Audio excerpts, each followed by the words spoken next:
And eating disorder brain was like, you can still lie. You could go hit some weights, go do your check in, look pumped, and he'll never believe you, or he'll never know that you're lying.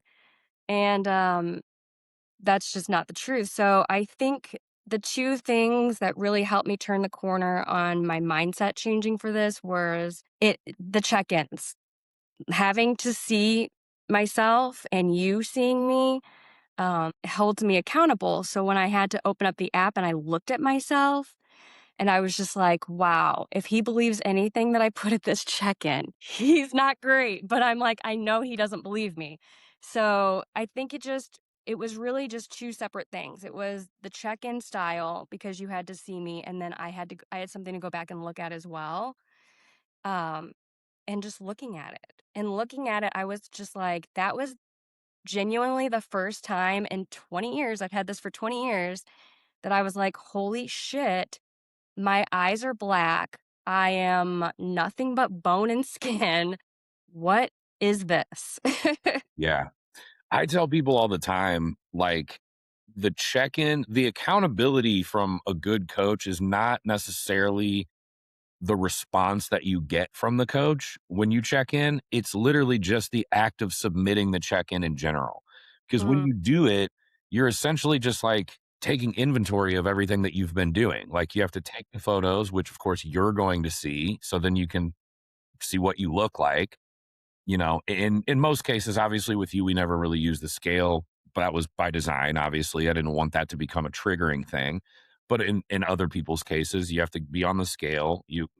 With the 2.0 app, you can very easily just compare all of the other check-ins because they're, in the database, so you can see like how much has changed really easily. Um, and then of course, just submitting all of the other little metrics like, again, weight, which we didn't really use with you, stress level, sleep hours, and then like all the other stuff where you're like filling me in on how your week went. It's like, again, my response is obviously important, but the most important component of the accountability is you actually just submitting the check-ins. Like, my biggest red flag with clients is if they're not checking in. It's not when I have the check-ins and they're not ideal. It's when they're not checking in is when I know people aren't following things. And in your case, it was never like we need to lose a bunch of weight. It wasn't like a weight loss journey. If you're not checking in, my concern is like you're like having legitimate issues and like relapsing with the ED. And we obviously want that. I need to help you avoid that more so than I need to help somebody avoid overeating or whatever.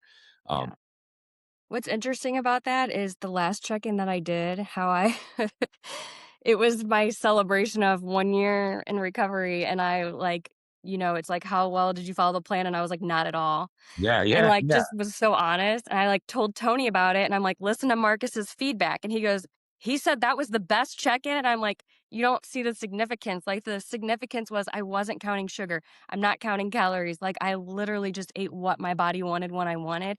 That right there is the best win. 100%. I couldn't agree more. And that's like sometimes people need that perspective because of course, like 99% of the people that I work with, if they're deviating from the plan, they're screwing up. And it's like they're just making a conscious choice not to do what they know they need to be doing and what they're paying me to help them do. You're literally on the exact opposite side of the fence. Like, when you can feel comfortable deviating from the plan, that's a fucking huge win because that was the problem all along. It's not that you were like, and not that you had like a specific plan you were following before. That's not really what what I'm getting at. But obviously, your anxieties and issues were stemming from the eating disorder. So if we can get to a point where you can feel comfortable deviating from the plan, in a controlled manner, obviously, like you're obviously not just like binging and getting fat, like that's pretty obvious.